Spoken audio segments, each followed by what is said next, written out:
Hey, welcome back to Love Isn't Enough. You're here with Joree and Sean. This should be a fun conversation. Hi. Slightly annoying to who? I Whom? don't want to see you. It's amusing to me. It's always a great question is if it's amusing to you, but annoys the people around you. What balance? Is that a Are you rhetorical ready to question? focus? Okay, Be I'm present, focusing. focused Okay. for our listener to guide Okay. and teach them on Okay. relationship skills that's supposed to help them, not teach them how to be annoyed with their partner. Okay. So are you, the intrepid, courageous listener, are you ready for the hook? Give them the hook, Here John. comes the hook. That sounds like too much of a hook when you tell them it's a hook. It's a preparatory hook. Anyway, here's the hook. The hook is, if you knew of some things that you may or may not be doing in your relationship or in your marriage that we could use to predict divorce with over 90% accuracy, would you be interested in hearing what those are? Yes, says the listener. Yeah. I think it's amazing because in the social sciences, there's nothing. And I think the actual stat is 92% accuracy.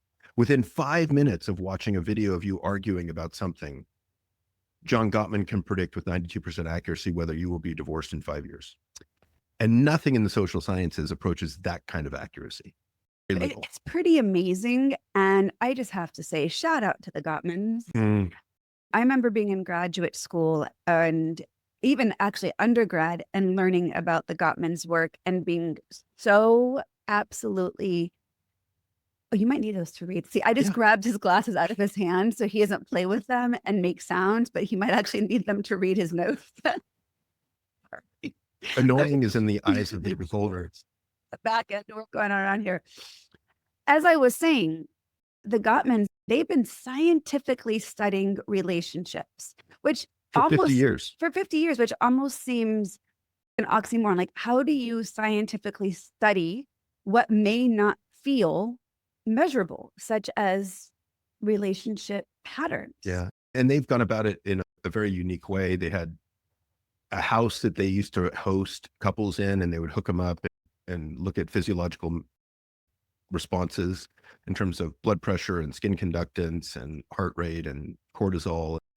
And then they would go back and deconstruct at what was going on moment by moment, along with video. I had told myself, had I not been in the relationship I was when I was in college and was looking into graduate school, I would have loved to go to Seattle and work at the Love Lab, is what it was called. It was like the original, like the OG reality show, really. Yeah.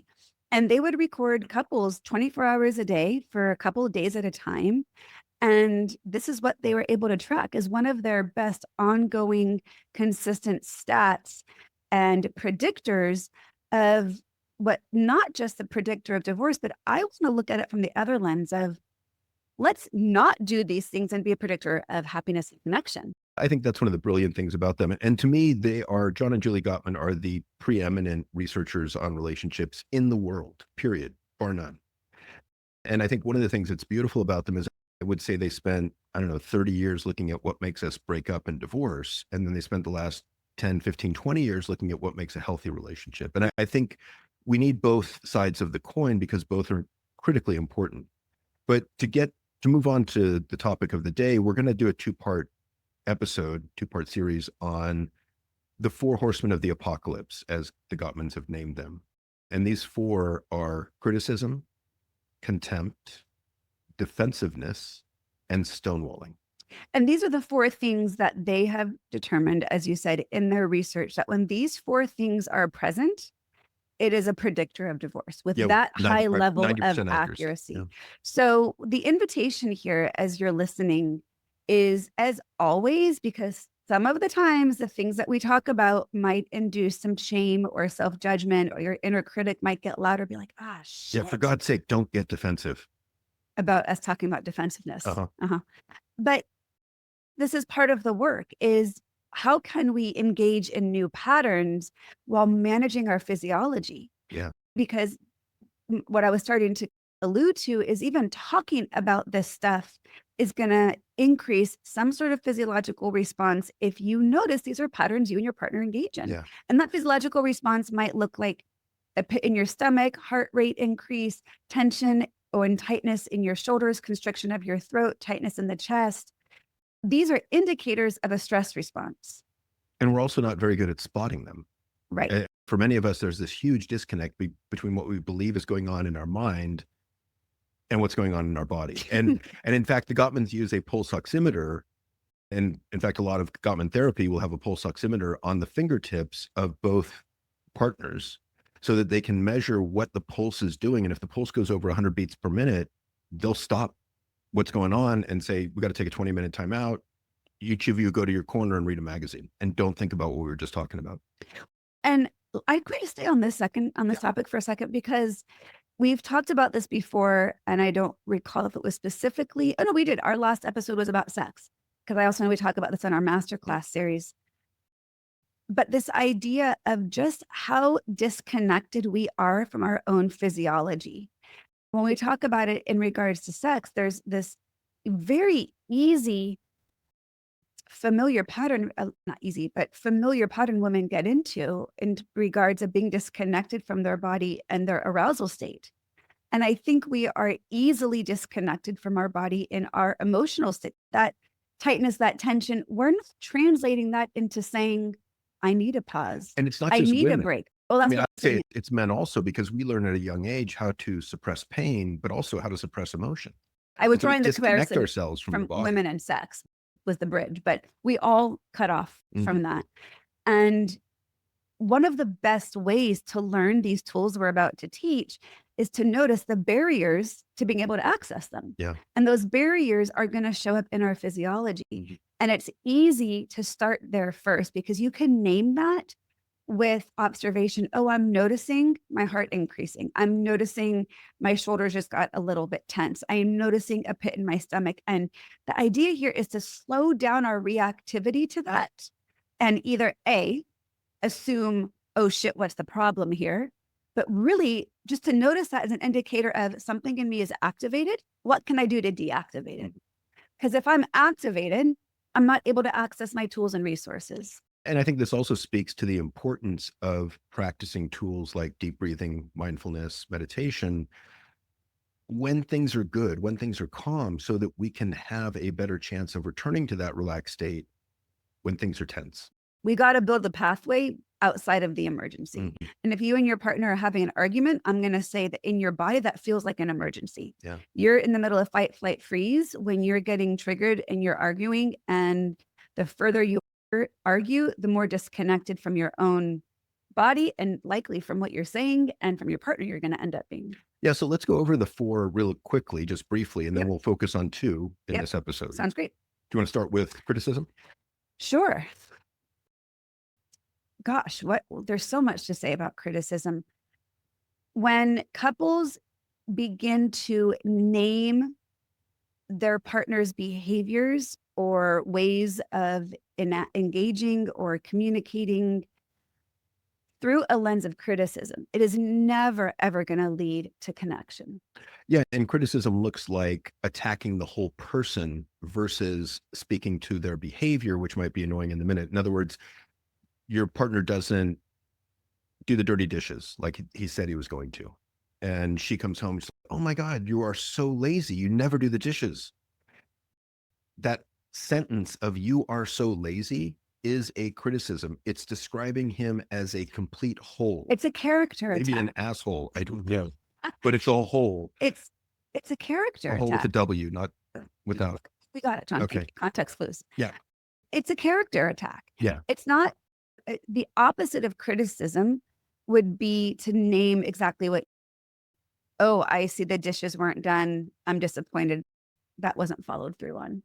I actually said that a lot more, but with a lot more awareness, because there was no you statement in there. Because the you is one of the things that causes defensiveness, which we'll get to as well. But to be mindful of in criticism, what are you overarching into character versus specific behaviors or things that are in the moment? It's an attack on character. And so the next one is contempt. And we're not doing these in any particular order other than alphabetical. So contempt, I think of contempt Contempt as, would have come first. oh, you're right.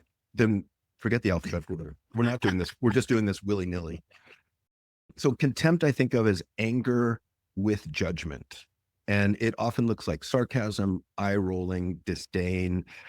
It, in a relationship, it's where one partner is putting themselves on some level above the other partner as if they know better or as if they are better. And this is the most dangerous of the four. I think they're all pretty dangerous in their own right. They all are really painful, and they all have a lot of potential to create a lot of damage and harm in the relationship. This is the one that Gottman focuses on when he's looking at videos Okay. of couples. And if he sees it within 5 minutes or less in a video of the couple arguing, he knows with 92% accuracy, they're headed for divorce. Yeah, And that's insane. It's thin slicing it is. at its finest. I think of contempt as a place of righteousness. Mm. And you said that I'm better than you, and I know better, I am better, I do better. And that is really damaging to safety. Yeah. The third one, if we're not going alphabetically, is, go ahead. I was going to say, because you described, it's my turn. Well, go ahead. I was just going to say it, and then you can explain it. Defensiveness. Yes. That's what I want to talk Okay, about. you say it and explain it. Defensiveness is not being able to listen openly to what your partner has to say.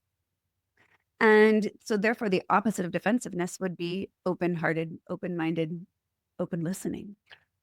Yeah, and I think I used to think of defensiveness as my partner comes at me with a criticism or perceived criticism, and I respond with some degree of anger, defending what I was thinking or doing or my intention. And one of the things I realized in this relationship with you is defensiveness doesn't have to have any anger at all to it. Mm-mm. I can still be defensive if I just calmly respond and explain, this is what I was thinking, this is what I was trying to do, these were my intentions. Because even when I do that, I'm not focused on hearing and validating her emotion. Right. And that's the problem. And we're going to go into deeper all this and give actually a lot more examples and explain how to get out of the patterns and what to do there. And I think this is one of the most this is just on my observational analysis of my own client base and witnessing couples in session. I think defensiveness is one of the most common and repeated over and over, because it seems like if contempt is one of the biggest, I feel like defensiveness is one of the smallest, and it happens so easily. I think it's innate too, like we're born with it at some level. And it's a natural instinct to want to share what were you thinking or doing, because a lot of times our intentions are good, but they can still hurt our partner. And so if contempt is looking from a place of higher and attacking, or even criticism or attacking character, if I'm defending my character. Yeah. Okay, so the last one. And the last one is a Hall of Fame one for me personally. It's stonewalling. Not in a good Hall of Fame way. No, it was not a good award. The worst Hall of Fame. The negative Hall of Fame. But basically what it is, it's shutting down and removing yourself from the conversation, whether verbally, physically, or emotionally. And I used to have a great rationalization for it. I used to think, I'm getting flooded, I'm getting angry, I'm getting triggered. I don't want to say anything in anger that's going to hurt Joree, which is completely defensible and a great rationalization in my mind. The problem is it's still in the moment is stonewalling. Right.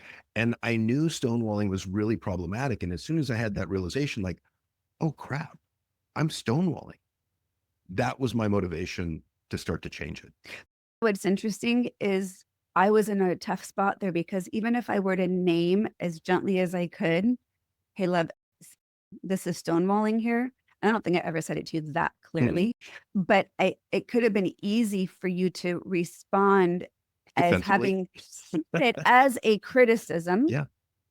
Potentially even seeing it as contempt of, I'm not stonewalling. I don't do that to you. That's a contemptful response right there. And to get, I'm better than that. I think it's a defensive response. I could see how if I'm thinking I'm better than you. That's what I started to say, that I'm better than you because I don't do that to you. Yeah. That would be some contempt thrown that direction. And yeah, it's a really painful one to be on the receiving end of. Yeah. And none of these feel good, but it's unilaterally shutting down communication, connection, and the conversation. Yeah. So let's dive in a little bit more. We're going to Okay. do two of these. Criticism and defensiveness. Great. Which one Okay. do you want to do first? Let's start with criticism. Alphabetical. Let's back to the alphabetical. We'll get it right. Yeah, damn it. Let's start with the dishwasher We have a couple examples. because that's a classic This is a for most classic. couples. And a lot of times the stuff we argue about is stupid stuff, but it's stuff that we just get in the Groundhog Day of repeating these same arguments over and over. And when Joree and I are working with a couple, we don't focus on the details. We don't care a whole lot about the details. Mm-mm. We care about the underlying patterns so we can stop the pattern of repetitive arguments. And sometimes we need to see those details in action a couple of times to see the full patterns. But this is an invitation to the listener. If you are over focusing on the details of he said, she said, you're missing the point of how you can actually grow out of this stuff. Right off the bat, looking at criticism. So back to the dishwasher example. You want to say your side of the story on this one? Sure. When we started dating, Joree's a great cook, and I'm very appreciative of the cooking that she does. And I felt my contribution would be cleaning up after she cooked, which I was more than happy to do. Except that there was a couple things. One is I would put the dishes in the dishwasher wrong, apparently. And I had stacked dishwashers my whole life with some success. And she would often come behind me and either comment that, Gently. yeah, definitely gently, that this might be different, or maybe you could put this here, or she would come around after me and reorganize the whole thing. To which it was a little bit hurtful because it's, look, if I'm going to put the dirty dishes in the dishwasher and you're going to come behind me and reorganize everything, why don't you just do the whole thing? Like, why are we doing double the work? I was very careful to not want you to feel like I was criticizing the way you did that. And I have since learned more and more about myself. And I realized how that was coming across as a criticism. And sometimes there's challenges in the way that we do things differently. And so part of it is the awareness of how it's communicated. And part of it is outside of that moment, explaining perhaps what was coming up for each of us. Because we often talk about, if you try to explain in the moment where each of us were at, it's going to sound defensive, and it's not going to lead to more empathic, open-hearted listening, to lead to growth and connection for the next time that occurs. But it's one of those things that I think criticism can really easily show up just because people do things differently. And another example we hear a lot from clients, and we even experience this one, is the perception of criticism when it's not. Yeah. And the example is one person's downstairs, the other one comes down in the morning, or maybe it's the end of the workday, and one says to the other, has the dog been fed? And the implication many people receive it as is a criticism that the one who's downstairs, for example, didn't feed the dog.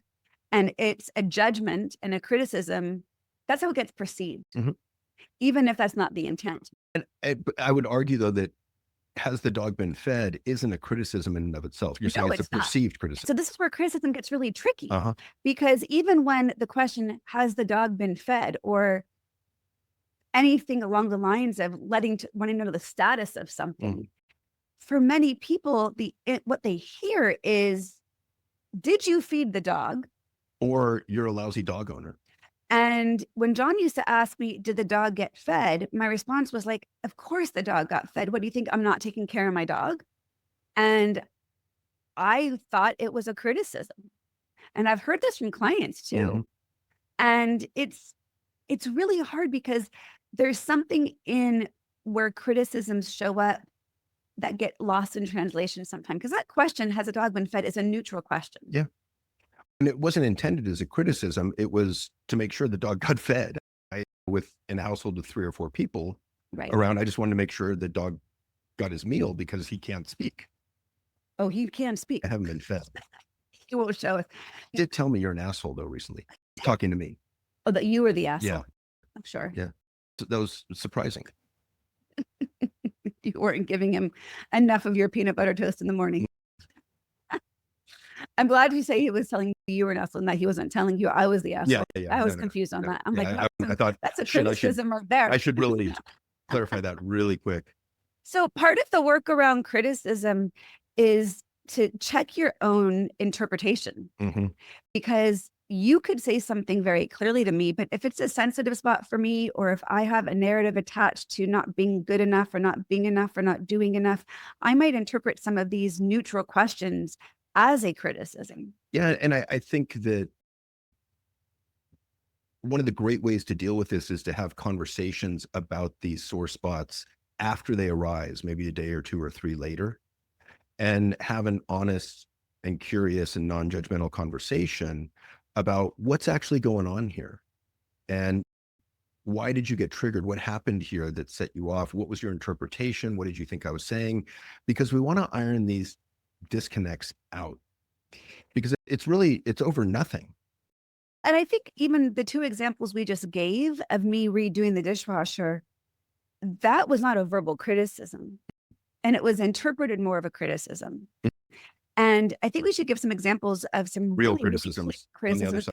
Can we finish the dishwasher thing real quick? Sure. Joree likes it when I bring it full circle because she feels so vindicated. I do. And the day she felt vindicated is when I was doing the dishes and the dishwasher was pretty full, 99% full. And so we had a dinner full of dishes, and I put as many dishes as I could in the dishwasher. And I said, we'll have to it's leave ready some to in the go. sink. We'll have to leave some in the sink. So she comes by a little bit later and she opens it up and she just thinks, I can fit more dishes in here. I start rearranging. And she started rearranging. And I was just standing there watching her, kind of curious, like, how good is she? And honestly, to my surprise, she was damn good. And she sees it as a game. She sees it like Tetris, right? It's totally a puzzle game to her, and she's got good visual spatial skills. And she put, I don't know, 30% more dishes in there. I was kind of like, wow, you really are better at the dishwasher than I am. It's only vindication I needed. And now I rarely go in after you. I think I've seen at that point proved for me. Yeah, that makes sense. I'm just really good. I will give you that. You're better at it. I'm really good at that. I have no ego around it. You don't now. You felt criticized before, though. Because that was what example where you brought up. It didn't make sense to me that if you're going to come back, if you're going to come in after me and redo the dishes, it just seems like that's a duplication of effort. So let's talk about some real criticisms. I think anything that attacks characters, you're such an idiot. You're so lazy. You never do anything around the house. Anything where you're attacking, and it's an insult, really, attacking someone's whole person is a criticism. I think not perceived, it's a real criticism. And I think one of the key words you said in some of those examples is an important reminder to show you when you're doing this are words like always, never, those all or nothing statements. That's just not true. It's never true. It's never true. And so we need to be really mindful. And this is something that I work really hard at for myself. And I try to teach my clients and our clients just the power of language. That it seems so overly simplified, but what we say matters. How we say it matters. I always say there's 4 things that need to be in alignment for language to be, or communication to be received in the intention that it was given. So it's not just the words, but the tone, the body language, and the volume all have to be in alignment. You could have the right words, but a tone that sounds critical, it's going to throw it entirely off. And the tone might be actual or perceived. Correct. And we've seen that before too. Because some people have a tone to their voice and have no awareness, and that's just their regular everyday voice. Some people we know have an outdoor voice as an indoor voice, right? As far as volume goes. I'm curious. Do you have real examples of when I've actually criticized you, not perceived, like with redoing the dishwasher? I don't think you don't criticize. I don't criticize. I don't think that's one that I personally connect around. I don't think I'm a critical person. I think there may have been times when we were playing around with anger and getting angry with each other after the breakup, where once or twice there might have been something in there, but that was just more of an insult, not a criticism. True. And that went both ways. That wasn't just you. Yeah, I don't think criticism has been much a part of our relationship dynamics at all. I've always been aware of it, and so I've always tried not to do it. Right. And I think it's worth saying again, and I know I say it often, but in order to build the most secure relationship possible, A really great starting point is to know your partner's deepest wounds and insecurities. And what are their sore spots? Where do they get sensitive? And do your very best not to activate them. Yeah, the goal is to create a safe and secure relationship for both of you. That's the goal. And so how we communicate to each other, even when angry, is going to help with that. Yeah. So are you ready to turn to defensiveness? Yeah. I want to talk about how I was defensive around not being defensive. Okay. I think I had some self-righteousness that I am not a defensive person. And I am humbly saying now, shit, God damn it, I am. And that's really hard. I was defensive the other day to you, and I hated myself for how it felt. Not hate is really strong. I felt shame afterwards around not being a better open-hearted listener because I was quick to share my actions or my what's another word for the actions of what I was defending, my intentions. Mhm. And I was not wrong in what I was saying. However, the timing at which I named it was not appropriate to what you were sharing. Well, you weren't wrong because those were your intentions and your actions were defensible, but it's not about that But in it the wasn't moment. about, no, it was about, am I here to openly listen, openly hear what you're saying? And And can I listen to you in a way that has nothing to do with what was underneath it for me? I think this is a really critical point. If you're reading the transcript, get out your highlighter. If you're taking notes, get out your pen and paper. But I totally lost it. That's a cliffhanger, huh? Seriously? Defensiveness.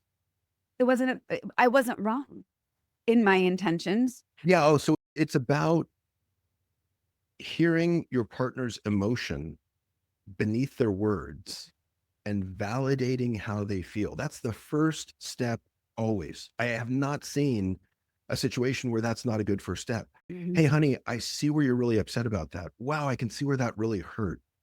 I get that you were let down. I get that you're disappointed. I feel you. Are you available to be vulnerable right now and we can share Oh, what it man, was? again, sure. Okay. So you want to set the stage? I don't, you'll have to refresh my memory. Okay. So it was a Wednesday morning, about 7 a.m. And that's actually true. See, this is where sometimes my good memory comes into a hard. Wow. Boy, pay. Oh, I love when my German fiance uses Yiddish. Okay. So literally, it was like a Wednesday morning and it was really early. It's like 7 a.m. and you were in a grouchy mood. And I had come downstairs to say good morning and I was met to a slightly cold reception. And I went back upstairs and I was finishing my morning routine before we went to the gym. Okay, now we've got the stage set. You're going through your vitamin drawer, getting your vitamins of the morning. And I asked what was going on because I could tell you weren't in a great mood.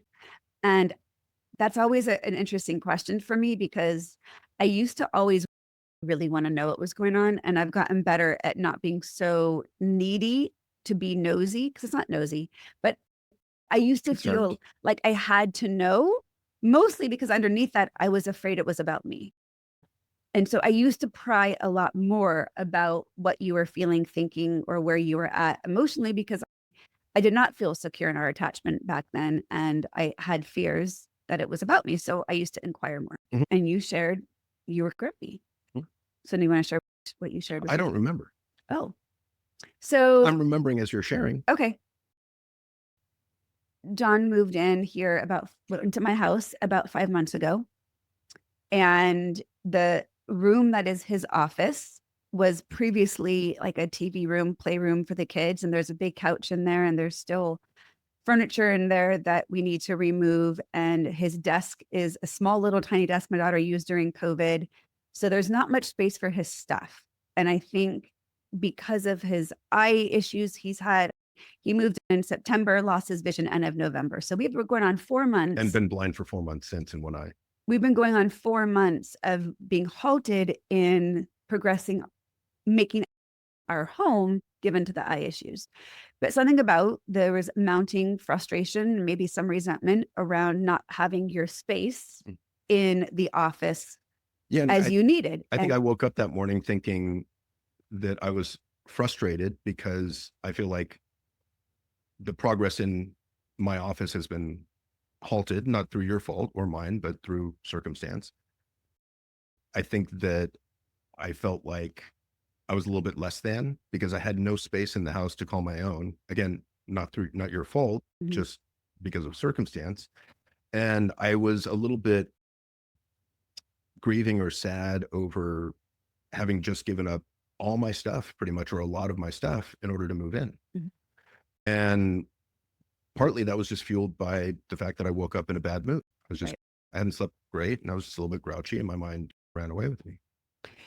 And so when he shared this with me, I did not respond well. I went immediately to defensiveness. And I think underneath my defensiveness, I was feeling sad that you were sad and frustrated. Mm. And I could have just stopped there and said that. And that would have honored and met you where you were at. It would have validated your emotion and your experience and your mood. And that validation could have been a simple sentence and then a hug and a kiss, and that could have been it. But I got defensive because what I interpreted was, you have not made space for me in this house. You have not welcomed me into your home. I feel like less than. I think I felt that.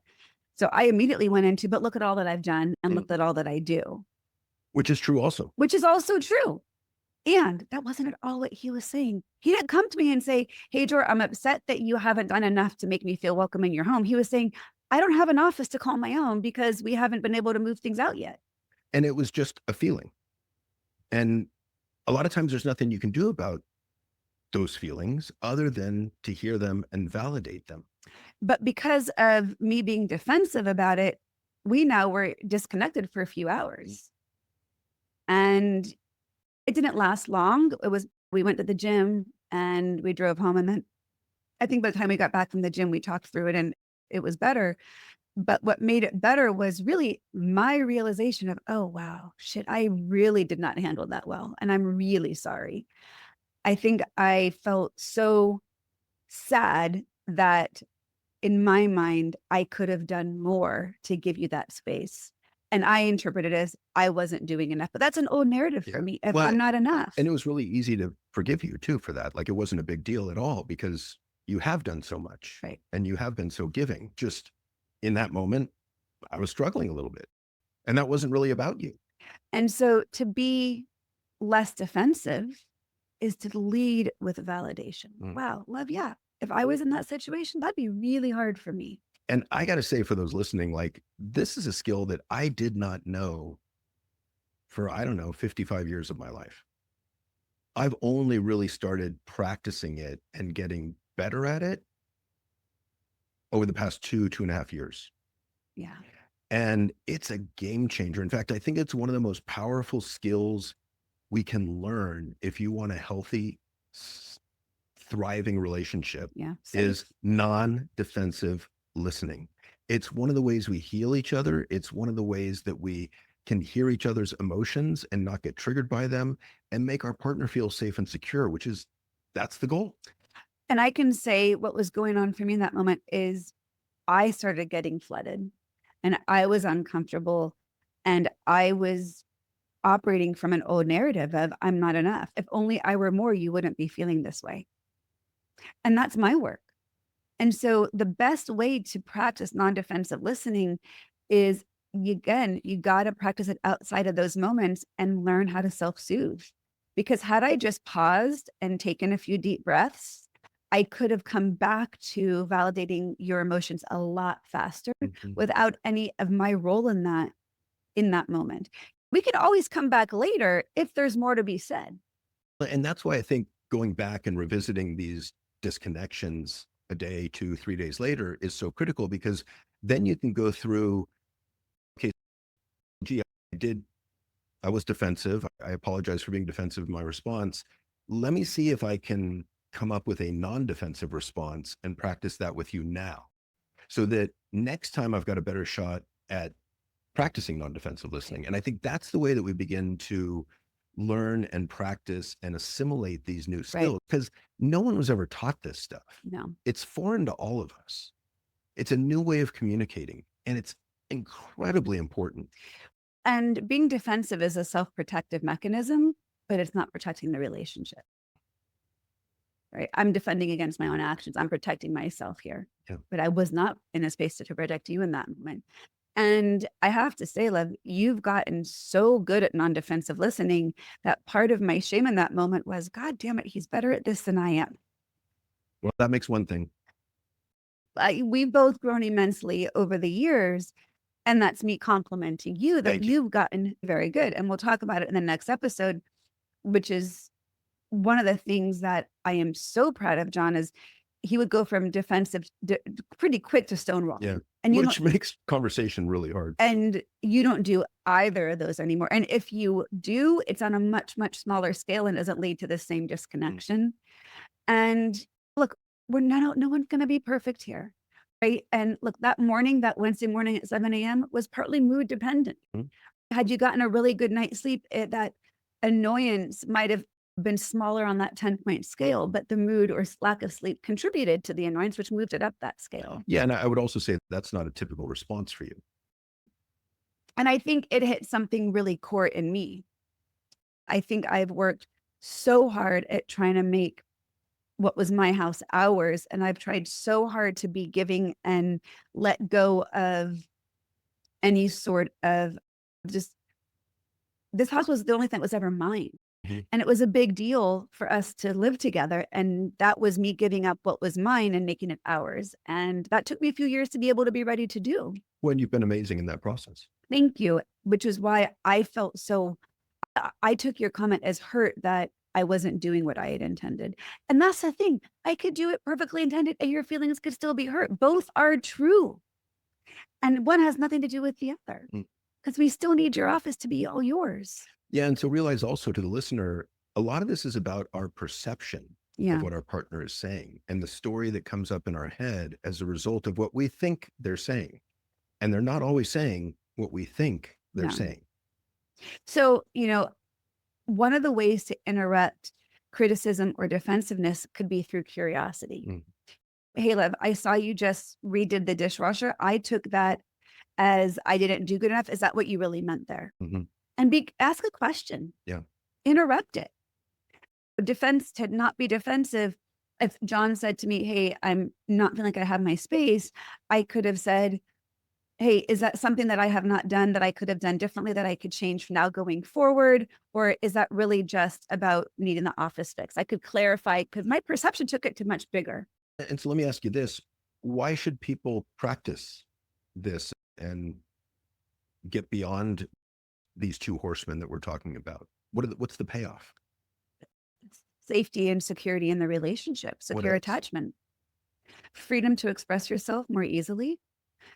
If I fear that what I say is going to be reacted to with defensiveness, or if I share something and I'm told some critical response in return, I'm not going to speak up very much at all.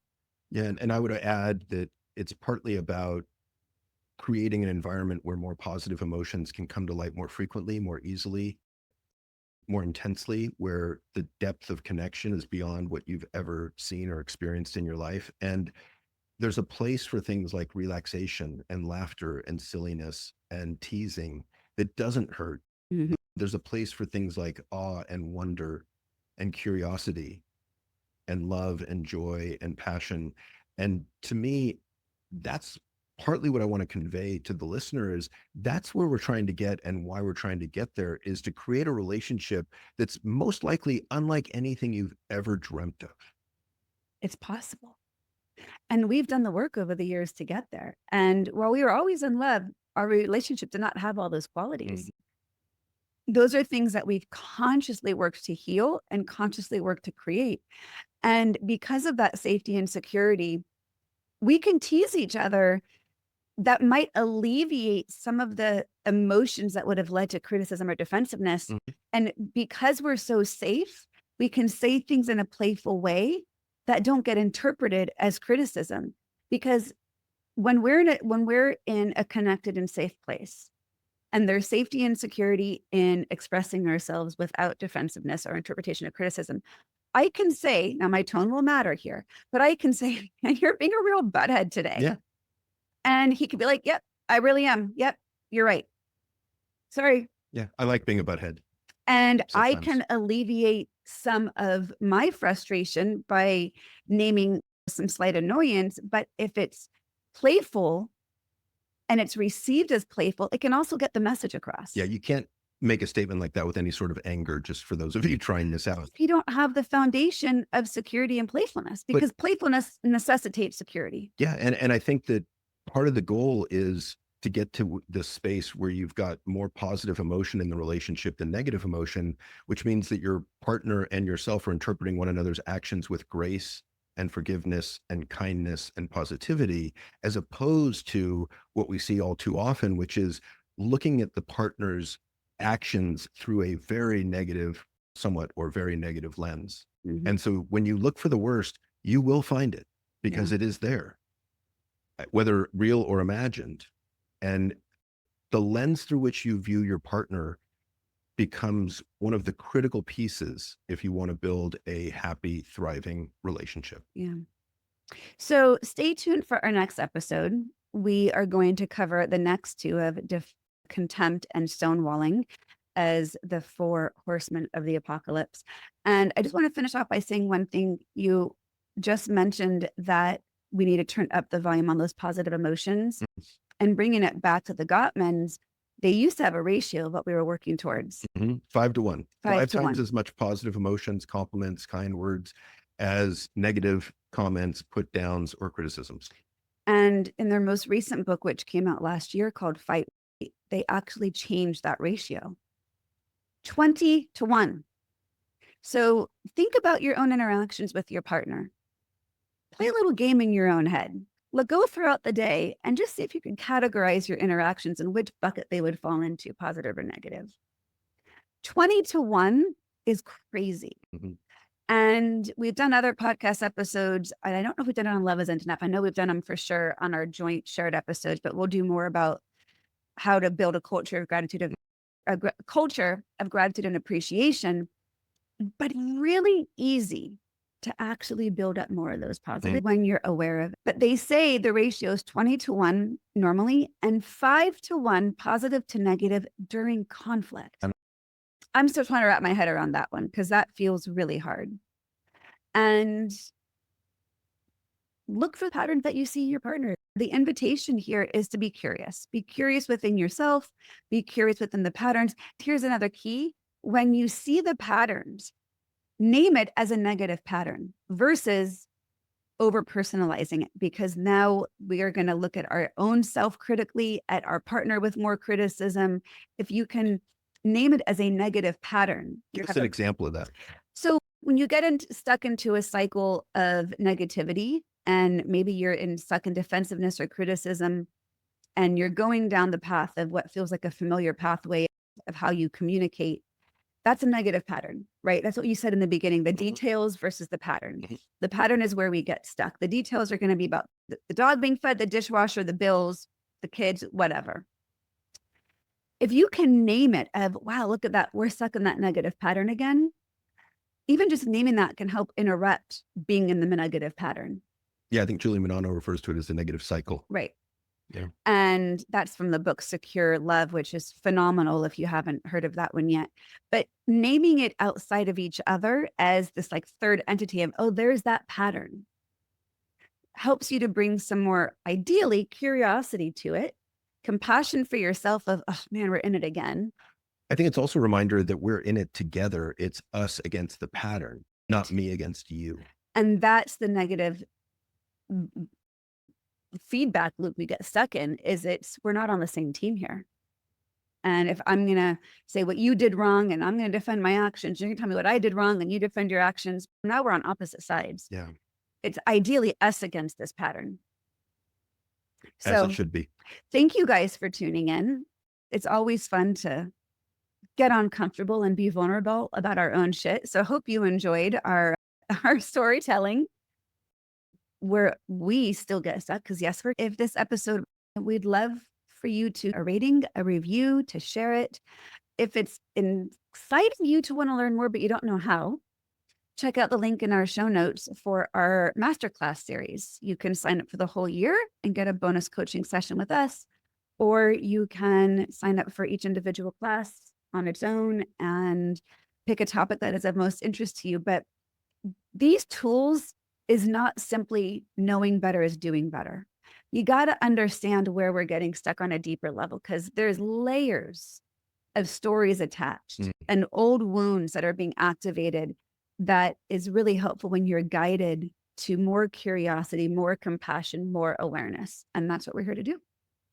Thanks so much for your time and attention. As always, we appreciate it. Until next time, this is Dr. Joree.